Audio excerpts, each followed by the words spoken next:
Padre Santo, Padre bueno, Dios majestuoso, Dios de la creación, hoy venimos a tu encuentro, a ti rendimos nuestra adoración. Dios todopoderoso, Dios de amor, tus maravillas canta la creación. Con himnos de alabanzas en tu honor, te damos gracias por tu inmenso amor.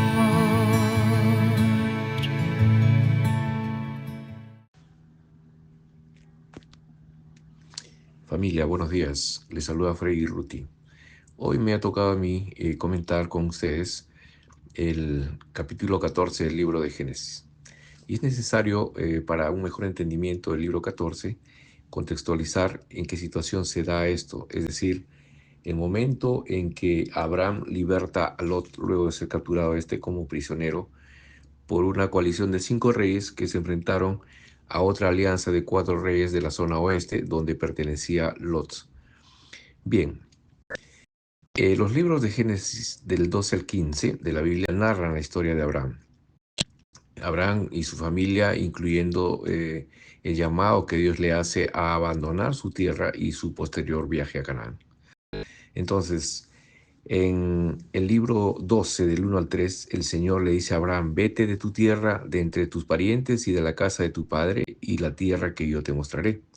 Haré de ti una nación grande y te bendeciré, y engrandeceré tu nombre, y serás bendición. Bendeciré a los que te bendigan, y al que te maldiga, maldeciré. Es decir, en el capítulo 12 el Señor habla con Abraham y le hace toda esta promesa, pero también le dice: vete de tu tierra, aléjate de tus parientes. ¿Por qué razón? Probablemente el Señor quería tenerlo apartado de viejas costumbres, de viejas influencias, etcétera, etcétera.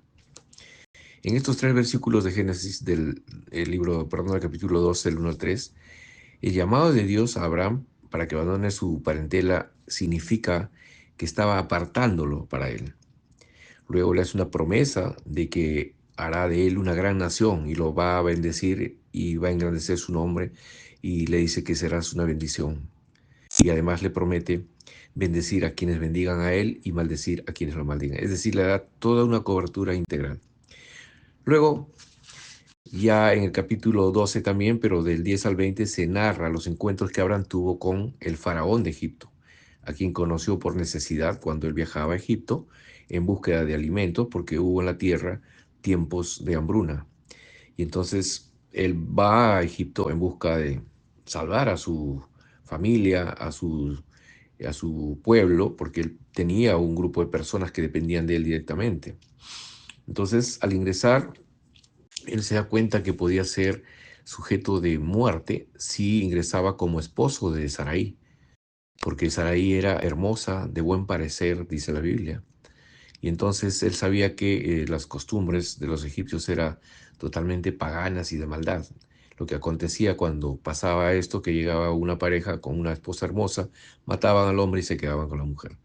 Para evitar eso, él le dice: Sarai, tenemos que decir que somos hermanos. Y así fue.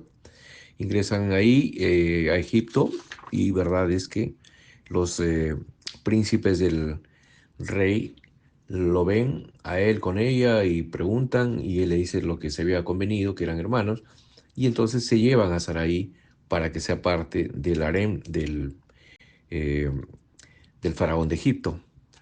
Mas, sin embargo, pasan los días y el faraón, en un gesto de gracia o agradecimiento por tener como una futura damisela a Sarai, lo que hace es llenarlo de riqueza prácticamente al hermano supuesto, que el Abraham le da siervos, criados, plata, oro, también le da ovejas, camellos, vacas, asnas, etc. Como ven, le transforma su realidad de miseria, porque venía en busca de alimento, en abundancia.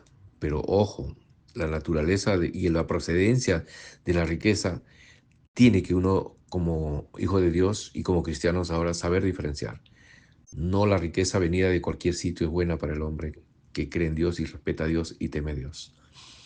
Entonces ya en el capítulo 17 también, perdón, en el capítulo 12, pero el versículo 17 narra cómo Dios castiga al faraón y a su casa con graves enfermedades por haber tomado a Sarai, que era esposa de Abraham, como su propia esposa, la tomó como tal. Pero obviamente era tras la mentira de Abraham al decir que Sarai era su hermana. Entonces, este pasaje destaca la intervención divina y la importancia de la honestidad, incluso en situaciones difíciles. Entonces, el faraón, cuando es asolado por estas enfermedades, llama a Abraham y le pregunta, ¿qué pasa? ¿Por qué ocurre esto? Y él le comenta que sí, que le mintió, que ella es su esposa. Y entonces le dice, ¿qué es esto que has hecho conmigo? ¿Por qué no me dijiste la verdad? ¿Por qué dijiste que era mi hermana y me pusiste en ocasión de tomarla para mí por mujer? Pero en fin, Dios no perdonó ese hecho de que el faraón se llevara a Sarai. Entonces, cuando le explica sus razones, que era por el temor y lo que fuera, Abraham al faraón, se enoja y se indigna por la traición y le devuelve a Sarai y le dice que se vaya con todo lo que tiene, incluidos sus siervos, criados y su familia. Entre ellos estaba Lot, su sobrino. Bueno, después de haber estado en Egipto y haber cometido errores, Abraham regresa a Canaán, al lugar donde había edificado un altar al Señor, y esto simboliza su retorno ¿a qué? A la comunión con Dios. Bien, esto permite decirnos que cuando tomamos decisiones equivocadas o nos alejamos de Dios, siempre podemos regresar. Dios siempre nos está esperando. Es por eso que Dios reconociendo el amor de Abraham más bien, y su retorno a la comunión con él, le promete a Abraham que su descendencia será tan numerosa como el polvo de la tierra y que toda la tierra que ve le será dada a él y a sus descendientes. Y ahí es que ya pasamos al capítulo 13, donde Abraham y Lot se separan. Ahí nos relata la Biblia la subsiguiente separación entre Abraham y Lot, donde precisamente Lot escoge, cuando se separan, territorios opuestos al de Abraham, que estaban al oeste de Canaán, donde estaba Sodoma y Gomorra precisamente. Y en ese contexto anterior que ya hemos citado ahorita, es que llegamos al capítulo 14, donde Abraham liberta a Lot. En estos versículos del 1 al 24, narra una guerra entre reyes de Canaán y una posterior victoria de Abraham sobre sus enemigos. La historia comienza pues con una guerra entre 4 reyes del este y 5 reyes de las ciudades del oeste. Al final, los 5 reyes coalicionados derrotan y se llevan y saquean Sodoma y se llevan a Lot como esclavo, como prisionero, que era sobrino de Abraham, y con él a toda su familia inclusive. Entonces, al enterarse de esto, Abraham, que era su tío, el tío de Lot, con 318 hombres que tenía a su mando, que era su ejército propio, persigue a estos reyes del este y los derrota. Y recupera todos los bienes que se habían llevado, pero además, lo más importante para él era la vida de Lot.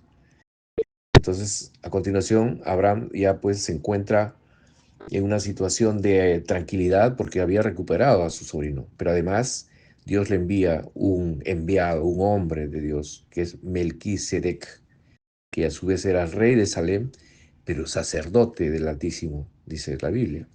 Y en esos tiempos no era compatible ser sacerdote y a la vez rey, pero este era un caso distinto y además con la anuencia de Dios, porque Melquisedec se dice que podría ser un preenviado antes de Cristo en esa época, porque no hay una historia de quién, descendiente de quién es, hijo de quién es, nacido en qué pueblo es, nada de aquello.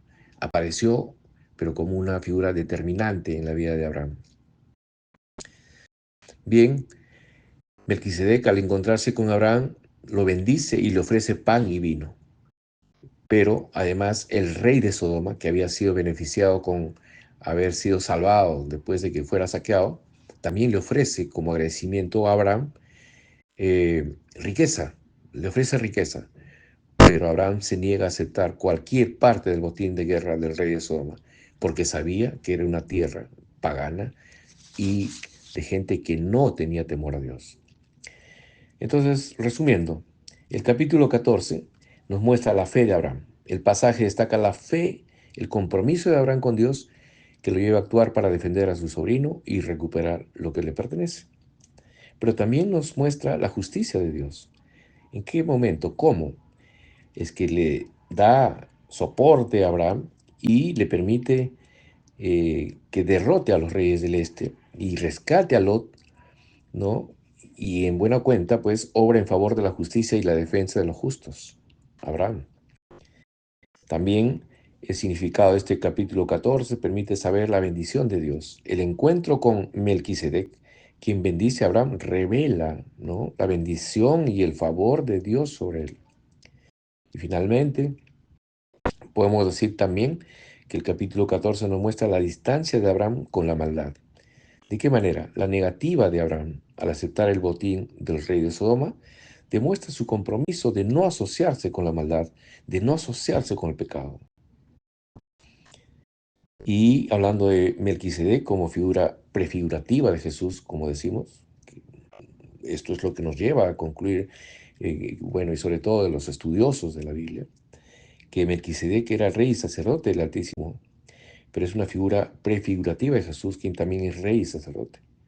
Entonces, este capítulo 14 nos ha dado estas conclusiones: la fe de Abraham, la justicia de Dios, la bendición de Dios, la distancia de Abraham con la maldad y la aparición de una figura prefigurativa como Melquisedec. En resumen, Génesis es un relato, Génesis 14, ¿no?, desde el 1 hasta el 24, sería un relato, o es un relato de guerra, de salvación y fe, y destaca la obediencia y la respuesta de Abraham al llamado de Dios.